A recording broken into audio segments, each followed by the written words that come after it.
Welcome to TV three news. ముందుగా headlines చూద్దాం.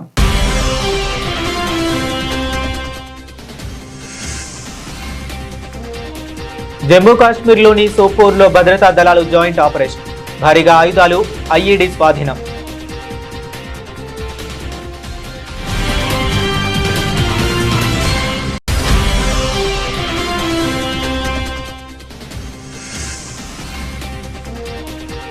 బాధిత హిందూ శరణార్థులకు పౌరసత్వ పత్రాలు త్వరితగతిన అందిస్తాం, బెంగాల్ సీఎం వెల్లడి.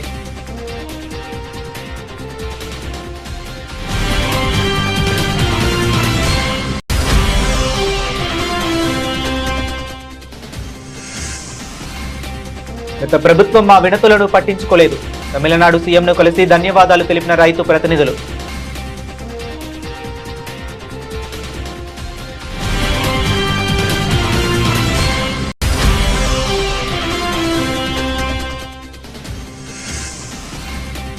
వికసిత్ భారత్ సాధనకు సప్తధార మార్గదర్శి, బీజేపీ ఎంపీ సంబిత్ పాత్ర కీలక వ్యాఖ్యలు.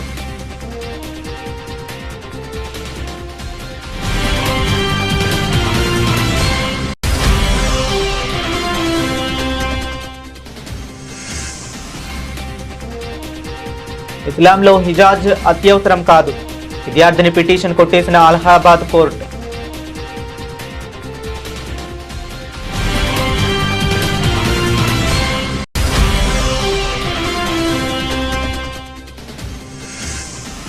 స్థానిక సమరానికి వైఎస్ఆర్సీపీ సాయి, పార్టీ శ్రేణులకు దిశానిర్దేశం చేసిన వైఎస్ జగన్.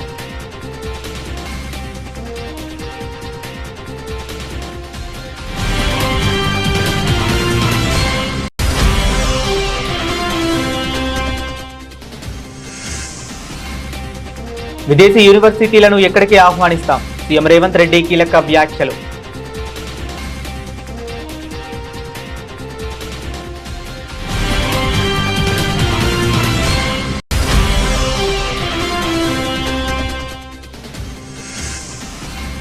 ఏపీ నూతన లోకాయుక్తగా ప్రమాణ స్వీకారం చేసిన జస్టిస్ తల్లాప్రగడ మల్లికార్జునరావు, పాల్గొన్న గవర్నర్, సీఎం చంద్రబాబు.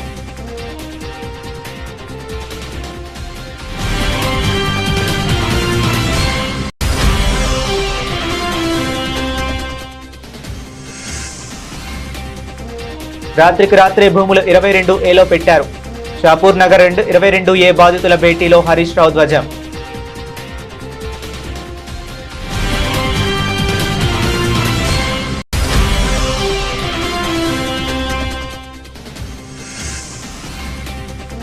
చంద్రబాబు పొడిచిన వెన్నుపోట్లను ప్రశ్నిస్తే కేసులు పెడతారా, అంబటి రాంబాబు సంచలన కామెంట్స్.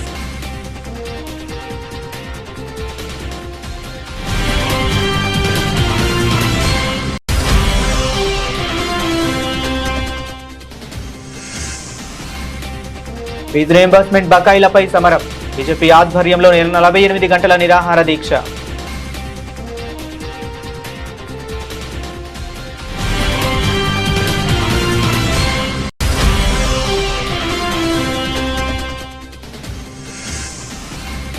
బౌలర్ గాను వైభవ్ సూర్యవంశీ యాదవ్, ఒకే ఓవర్లో 2 వికెట్లు.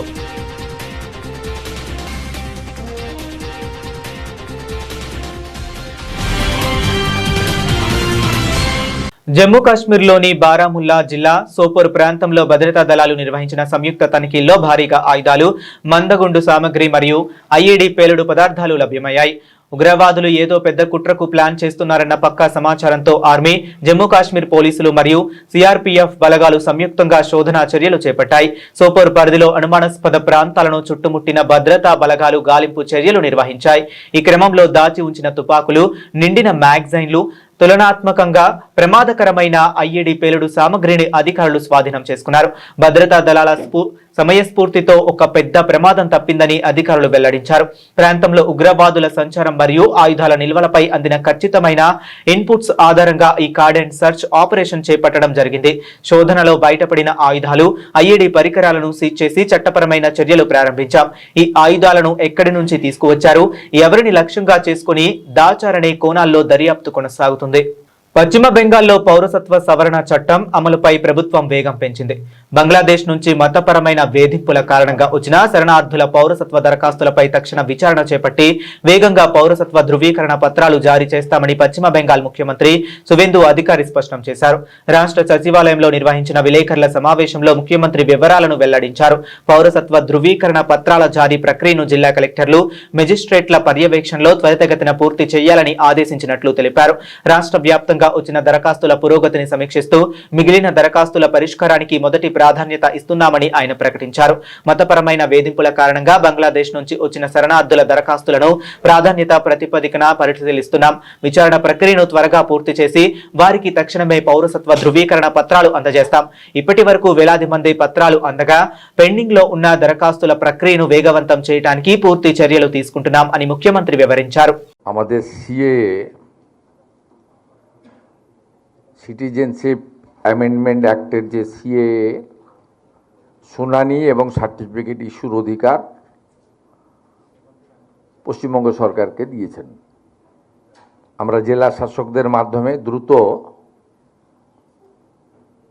যে 2,30,000-এর মধ্যে 23,000 সার্টিফিকেট পেয়েছেন, 2,07,000 বাকি আছে এবং এখনও যারা আবেদন করেননি এর ফলে তারা করতে পারবেন এবং আমরা দ্রুততার সঙ্গে শুনানি সম্পন্ন করে ধর্মীয় উৎপীড়নের কারণে আসা বাংলাদেশ থেকে হিন্দু শরণার্থীদের সার্টিফিকেটও দিয়ে দিতে পারবো। এই অধিকার রাজ্য সরকার এখন আমার কাছ থেকে বুঝে নেবেন আপনারা।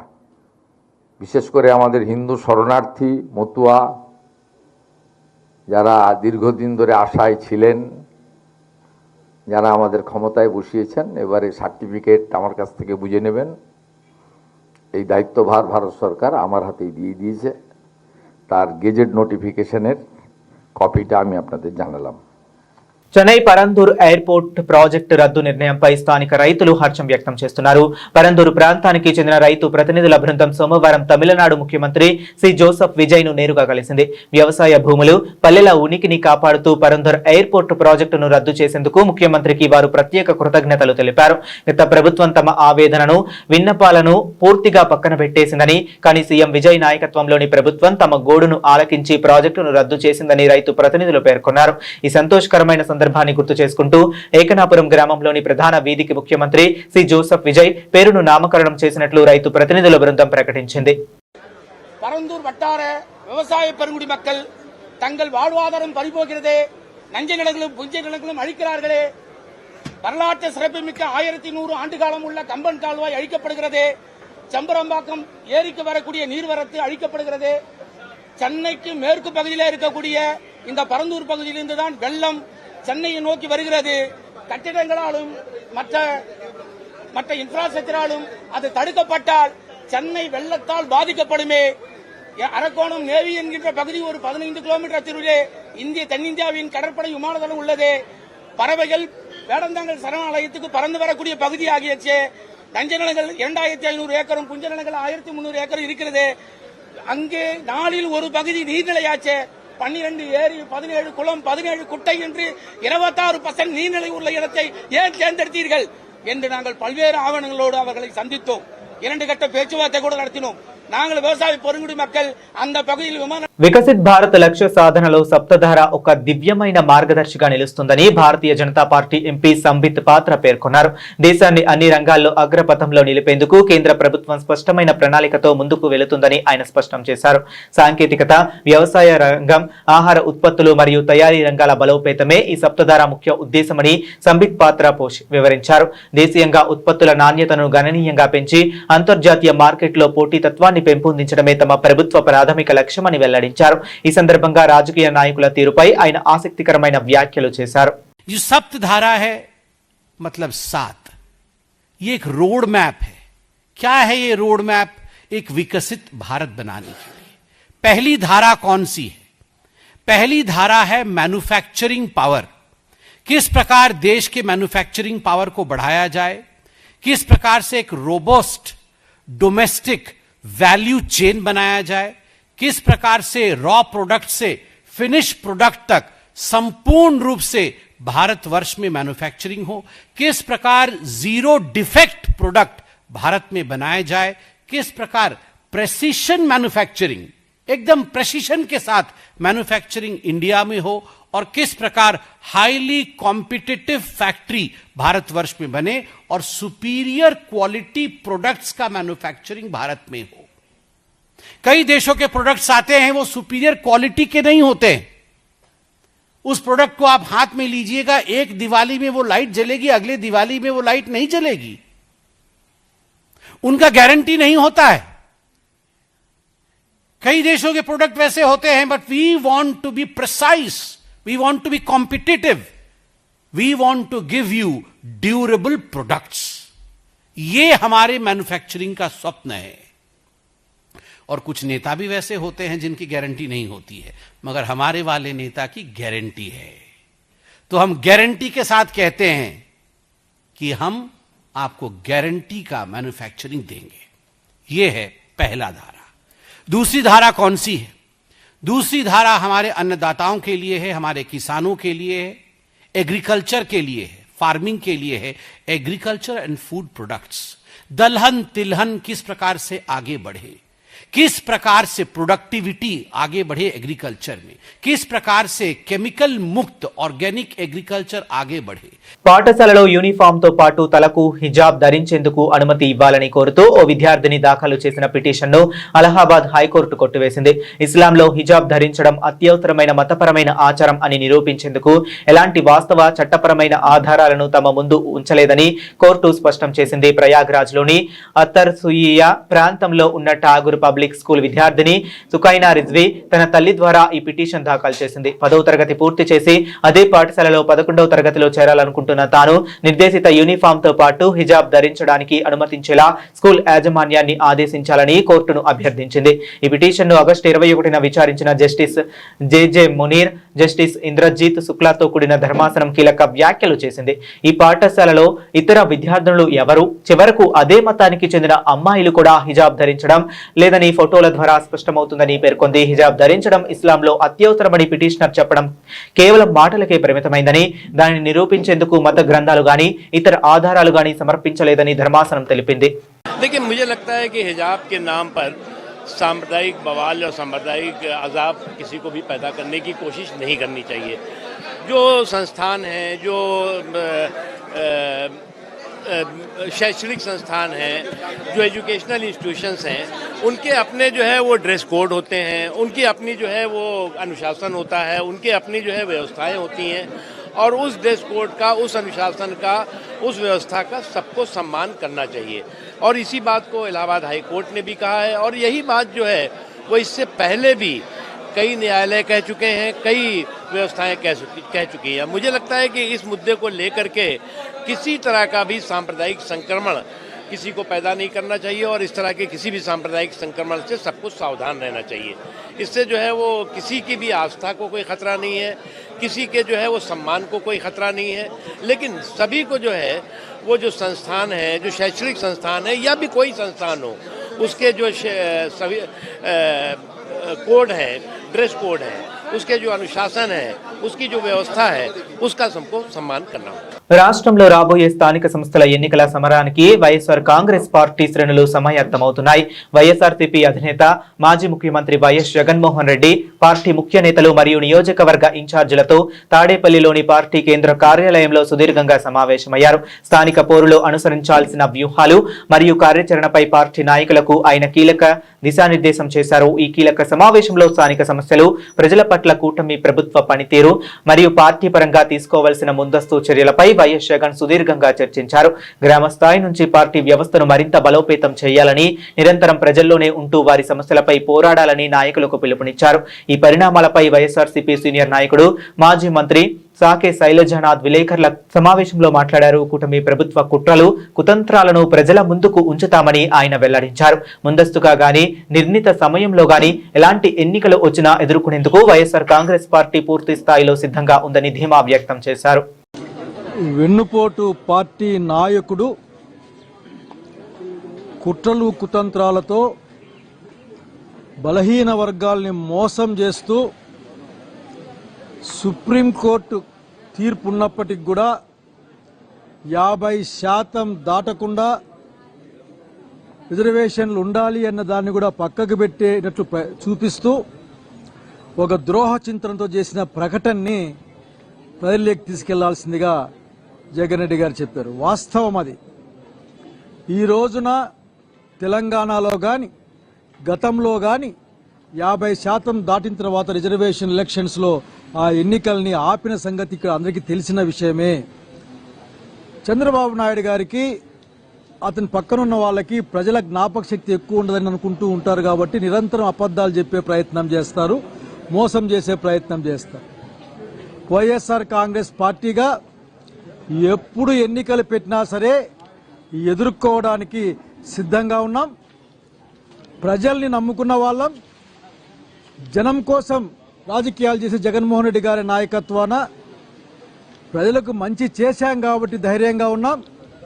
ఖచ్చితంగా రాబోయే స్థానిక సంస్థల ఎన్నికల్లో వైఎస్ఆర్ కాంగ్రెస్ పార్టీ ఘన విజయాన్ని సాధించబోతా ఉందని స్పష్టంగా చెప్తా ఉన్నాం. అదే ఆశాభావాన్ని మా నాయకులు వ్యక్తం చేశారు.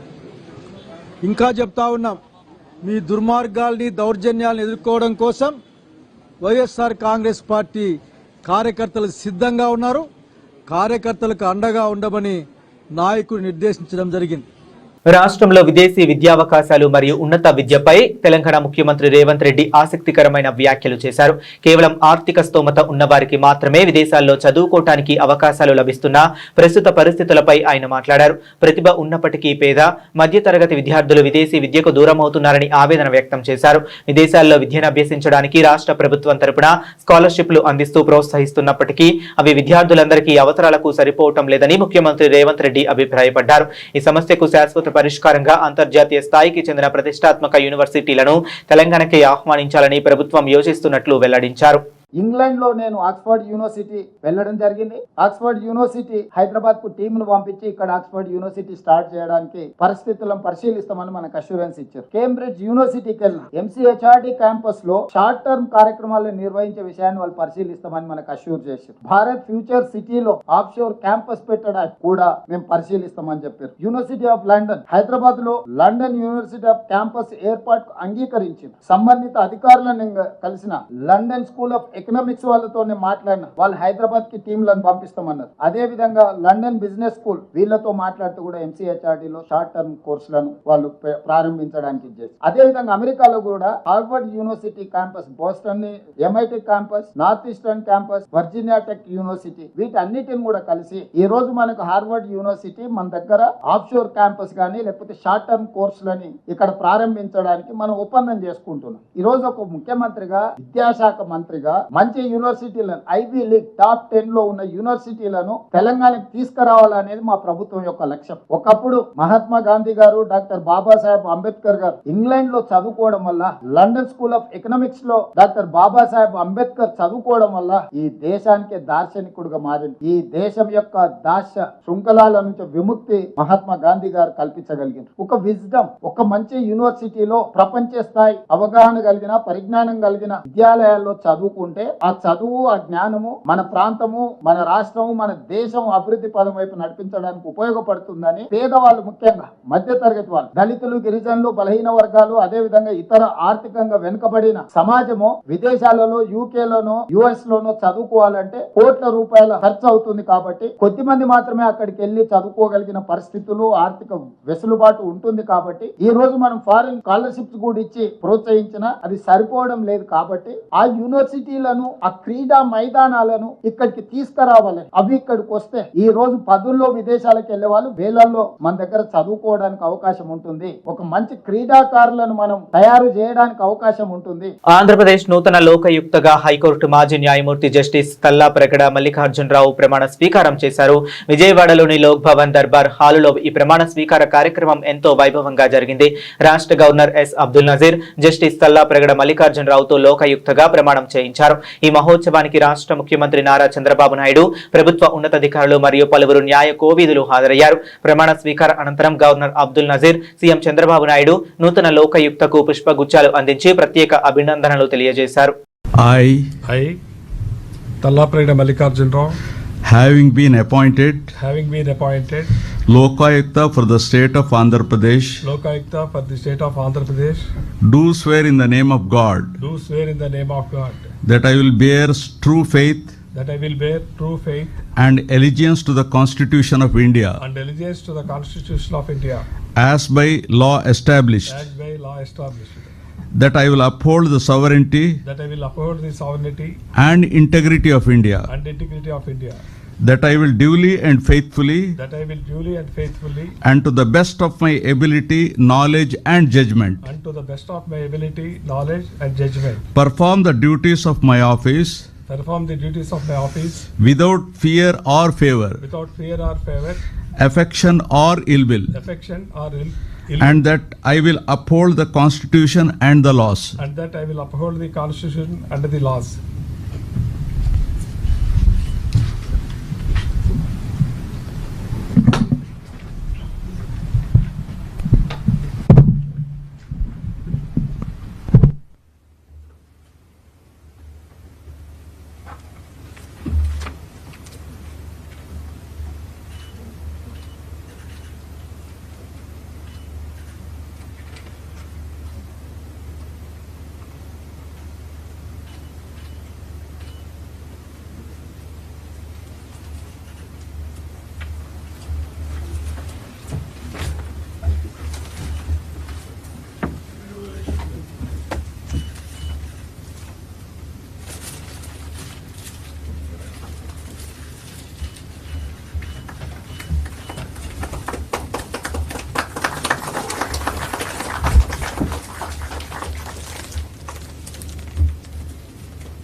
తెలంగాణలో 22 నిషేధిత భూముల జాబితా వ్యవహారం తీవ్ర కలకలం రేపుతుంది.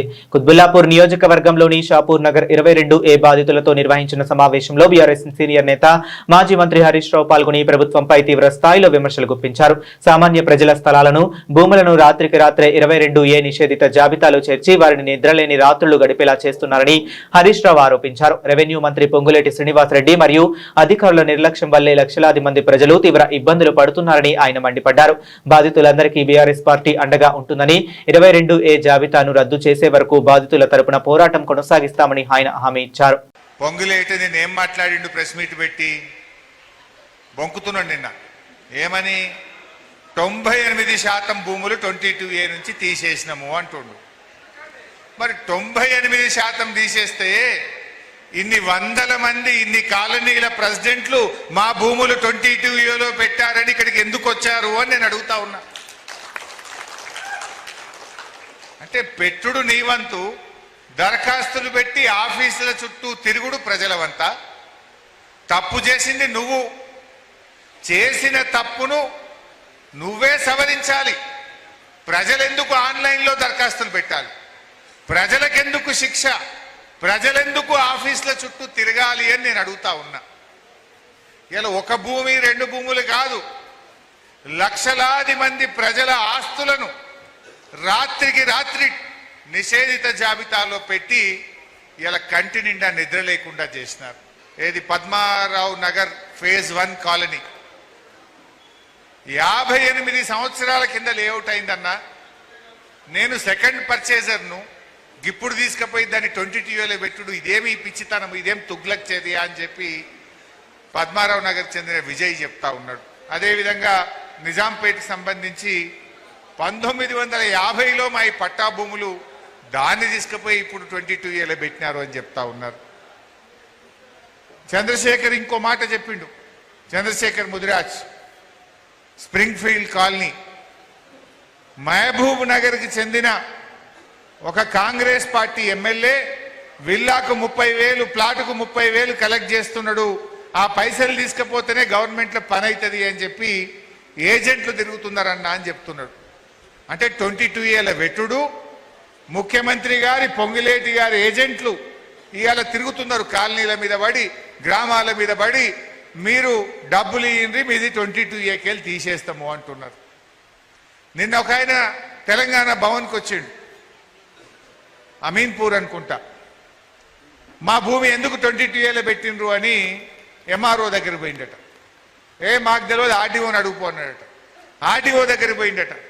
నాకు తెలియదు, కలెక్టర్ని అడుగుపో అన్నాడట. కలెక్టర్ దగ్గర పోయిందట. ఇది నేను కాదు, గవర్నమెంట్ నిర్ణయం తీసుకున్నది, గవర్నమెంట్ని అడుగుపో అన్నాడట.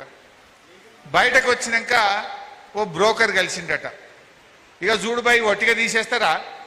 బర్రె పాలు ఉత్తగిస్తుంది, ఆ సొప్పేస్తేనే పాలు ఇస్తుంది, గదేందో చూసుకోపో అంటుండట. అంటే ఈ 22A వెనుక ఉన్న కథ ఏంటంటే కమిషన్లు దొబ్బుడు. తనపై గుంటూరు పట్టాభిపురం పోలీస్ స్టేషన్లో కేసు నమోదు చేయడంపై వైఎస్ఆర్సీపీ సీనియర్ నేత మాజీ మంత్రి అంబటి రాంబాబు తీవ్ర స్థాయిలో మండిపడ్డారు. కూటమి ప్రభుత్వం ప్రజా వ్యతిరేక విధానాలపై గలమెత్తుతున్నందుకే తనపై వరుసగా అక్రమ కేసులు బనాయిస్తున్నారని ఆయన ధ్వజమెత్తారు. అధికార పక్షం తమ పార్టీని నిరంతరం గొడ్డలి పార్టీ అంటూ కించపరుస్తుంటే దానికి ప్రతిగానే తాను పొలిటికల్ కౌంటర్ ఇచ్చానని అంబటి రాంబాబు తెలిపారు. గతంలో సీఎం చంద్రబాబు నాయుడు పొడిచిన రాజకీయ వెన్నుపోట్లను ప్రస్తావిస్తూ వెన్నుపోటు పార్టీ అంటూ ఒక పాటన పోస్ట్ చేస్తే దానిపై కూడా పోలీసులు వింతగా కేసు పెట్టడం కూటమి ప్రభుత్వ కక్ష సాధింపు చర్యలకు నిదర్శనమని విమర్శించారు. ఇంతకుముందు చాలా కేసులు పోలీసు వారు రిజిస్టర్ చేశారు ఎఫ్ఐఆర్లుగా. అవన్నీ కూడా ఎఫ్ఐఆర్ దశలోనే ఉన్నాయి. ఇంకా ఎక్కడా కూడా ఛార్జ్ షీట్లు ఫైల్ చేయనటువంటి నేపథ్యం. ఎందుకు ఈ విషయాన్ని చెబుతున్నానంటే, సుమారుగా నా మీద ఎన్ని కేసులు వివిధ పోలీస్ స్టేషన్లో రికార్డ్ అయ్యాయో బహుశా పోలీసు వారికి తెలియదు, నాకు కూడా తెలియదు. ఎందుకంటే ఒకే నేరం మీద అనేక పోలీస్ స్టేషన్లో కేసులు రిజిస్టర్ చేసినటువంటి అరుదైనటువంటి సంఘటన. చట్టం చాలా క్లియర్గా చెప్తుంది ఒకే నేరం మీద ఒక కేసు మాత్రమే రిజిస్టర్ చేయాలి అని. కానీ ఒకే నేరారోపణ మీద అనేక పోలీస్ స్టేషన్లో కేసులు రిజిస్టర్ చేసి నన్ను వేధించాలి, భయపెట్టాలనేటువంటి ప్రయత్నం చేస్తున్నారు. నిన్నగాక మొన్న ఒక కేసు రిజిస్టర్ చేశారు. అది ఎక్కడ? పట్టాభిపురం పోలీస్ స్టేషన్లో 478/26 23వ తారీఖు ఆగస్టు నెలలో ఒక కేసు బుక్ చేశారు. ఇది చాలా చిత్రమైనటువంటి కేసు. నేను సోషల్ మీడియాలో సాధ్యమైనంత వరకు యాక్టివ్గా ఉండి ప్రజలకు నా అభిప్రాయాలను సోషల్ మీడియా ద్వారా తెలియపరిచేదానికి నేను నిరంతరం పనిచేస్తూ ఉన్నాను. దానిలో భాగంగానే నా యూట్యూబ్ ఛానల్లో అంబటి రాంబాబు అఫీషియల్ అనే ఛానల్లో నేను నా ప్రసంగాలు, కొన్ని సందర్భాల్లో నా పాటలు దానిలో నేను పోస్ట్ చేస్తాను. అది రాష్ట్రంలో ఉన్నటువంటి ప్రజానీకం కావాల్సిన వాళ్ళు చూస్తారు. దీనిలో రీసెంట్గా నేను ఒక పాటని పోస్ట్ చేశాను. ఆ పాట ఏంటంటే, చంద్రబాబు నాయుడు గారి పార్టీ అది వెన్నుపోటు పార్టీ అని, ఆ వెన్నుపోటు పార్టీ అనేక మందికి వెన్నుపోటు పొడిచిందని, తన బంధువులకు పొడిచిందని, సాక్షాత్తు ఎన్టీ రామారావు గారికి వెన్నుపోటు పొడిచిందని, వారి బంధువులందరికీ వెన్నుపోటు పొడవడంతో పాటుగా ప్రజలకు కూడా వెన్నుపోటు పొడిచింది, రాష్ట్రానికి వెన్నుపోటు పొడిచింది. ఏదైతే వాగ్దానాలు చేశారో వాగ్దానాలన్నింటినీ కూడా మంట కలిపి వెన్నుపోటు పొడిచినటువంటి పార్టీ ఆ తెలుగుదేశం పార్టీ అనేది నేను రీసెంట్గా ఏఐలో ఒక పాటని పోస్ట్ చేయటం జరిగింది. ఇది ఎందుకు పోస్ట్ చేశాను? కారణం ఏమిటి అంటే, ఇది ప్రతి విమర్శ తప్ప విమర్శ కాదు. ఎప్పటి నుంచో చంద్రబాబు నాయుడు గారి పార్టీని వెన్నుపోటు పార్టీ అనడం అనేది చాలా సహజమైనటువంటి అంశం. నేను కొత్తగా చెప్తున్నటువంటి అంశం. తెలంగాణలో పెండింగ్ లో ఉన్న ఫీజు రియంబర్స్మెంట్ బకాయిలను వెంటనే విడుదల చేయాలని డిమాండ్ చేస్తూ భారతీయ జనతా పార్టీ పోరుబాట పట్టింది.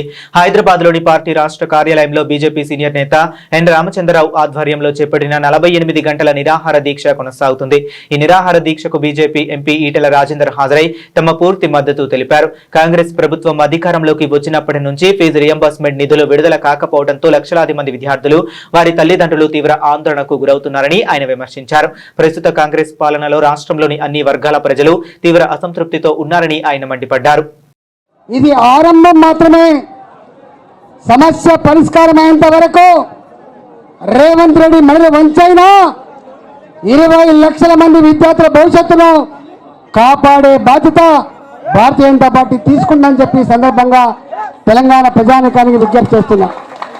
ఇవాళ పిల్లల్ని క్లాస్ రూములలో నీ ఫీజు రాలేదని చెప్పి నిలబెట్టినప్పుడు ఇవాళ కన్నీళ్ళు గుడ్లలో సుళ్ళు తిరుగుతున్నాయి బాబు.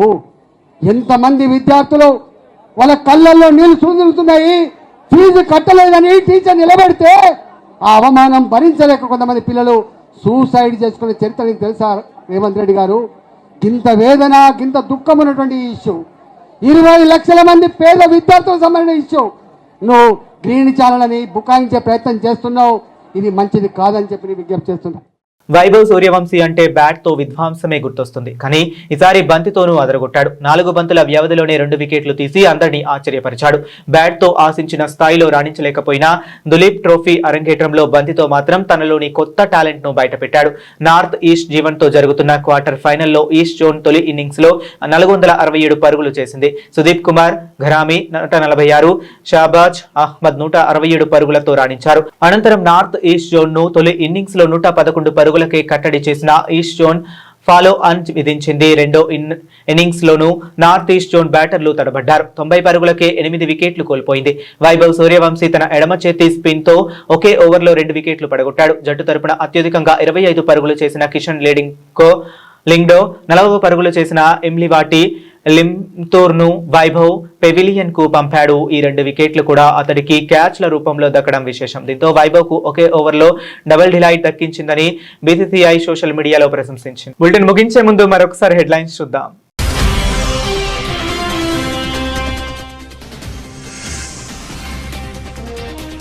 జమ్మూ కాశ్మీర్లోని సోపోర్లో భద్రతా దళాలు జాయింట్ ఆపరేషన్, భారీగా ఆయుధాలు, ఐఈడీ స్వాధీనం.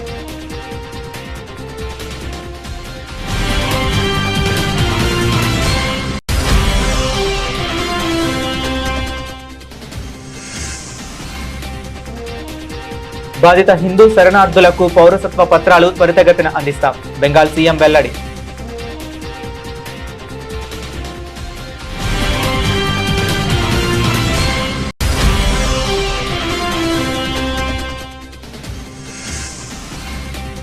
గత ప్రభుత్వం మా వినతులను పట్టించుకోలేదు, తమిళనాడు సీఎంను కలిసి ధన్యవాదాలు తెలిపిన రైతు ప్రతినిధులు.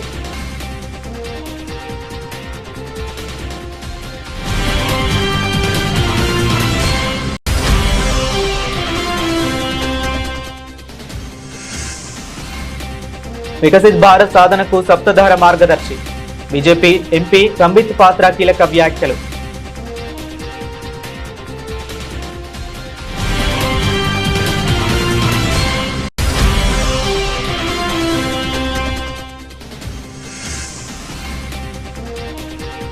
ఇస్లాంలో హిజాజ్ అత్యవసరం కాదు, విద్యార్థిని పిటిషన్ కొట్టేసిన అలహాబాద్ కోర్టు.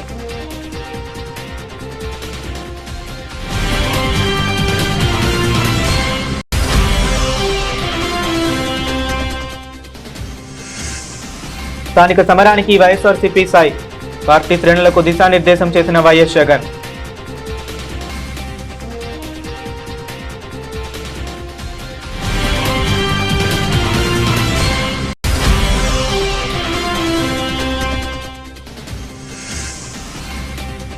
విదేశీ యూనివర్సిటీలను ఎక్కడికి ఆహ్వానిస్తాం, సీఎం రేవంత్ రెడ్డి కీలక వ్యాఖ్యలు.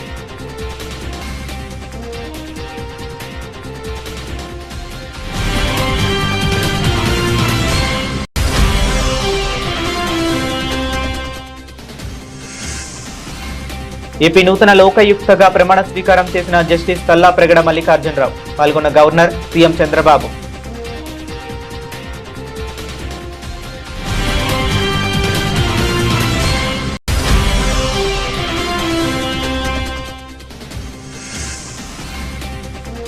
రాత్రికి రాత్రే భూములు 22A పెట్టారు, షాపూర్ నగర్ 22A బాధితుల భేటీలో హరీష్ రావు ధ్వజం.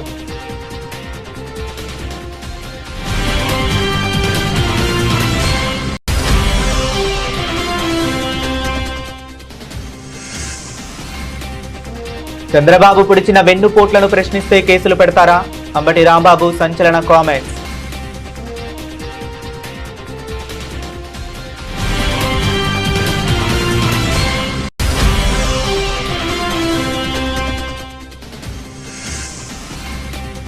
ఫీజు రీయింబర్స్మెంట్ బకాయిలపై సమరం, బీజేపీ ఆధ్వర్యంలో 48 గంటల నిరాహార దీక్ష.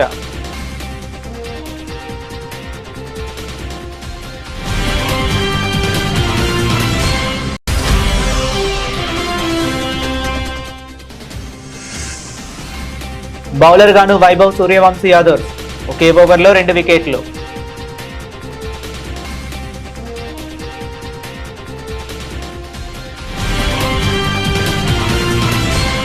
ఇవి ఇప్పటి వరకు ఉన్న అప్డేట్స్. మరిన్ని అప్డేట్స్ కోసం కీప్ వాచింగ్.